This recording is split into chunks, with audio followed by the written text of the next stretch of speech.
Diretso lang ang lakad, di kailangan lumiko.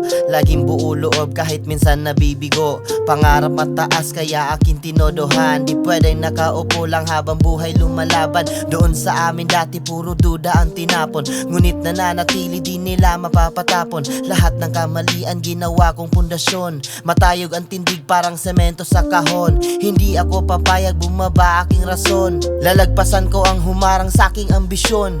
Ingay sa paligid ginawa kong inspirasyon. Kada hakbang ko ngayon puno ng determinasyon. Oo, minsan nabibigatan pero kaya ko to. Walang imposible basta puso mo'y totoo. At syempre may tiwala, positibo lang ang daloy. Hanggat ako'y nabubuhay patuloy sa paglangoy. Positibo lang, tuloy lang sa paglakad. Kahit gaano kabigat man ang iyong pinapasan. Positibo lang, lagi mong sasabayan. Dahil ang taong may tiwala, pupunuin ka ng biyaya. Hindi ako perpekto, tao lang ako.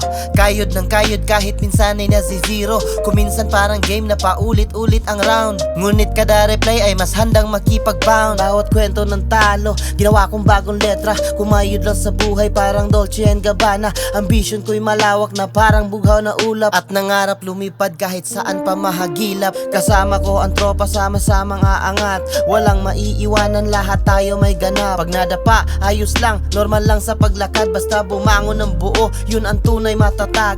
Musika ang himig sa kaluluwang pagod. Parang sigaw ng pusong bumabanat sa kabog. Positibo ang bisyon, walang misyon na malubog. Bawat letrang nilabas ko'y pang-angat ng nalugmok. Positibo lang, tuloy lang sa paglakad. Kahit gaano kabigat man ang iyong pinapasan. Positibo lang, lagi mong sasabayan. Dahil ang taong may tiwala, pupunuin ka ng biyaya. Ngayong natapos na ang araw na ito, uulit ka uli bukas para magbanat buto. Piliin ang sarili, wag umasa sa bato. Pakatandaan mong walang permanente sa mundo. At kung dumating ka man sa punto na ito, congrats, natapos mong pakinggan buong buhay ko. Isinulat sa telepono kahit man mabura. Importante ay nakatatak na sa iyong alaala.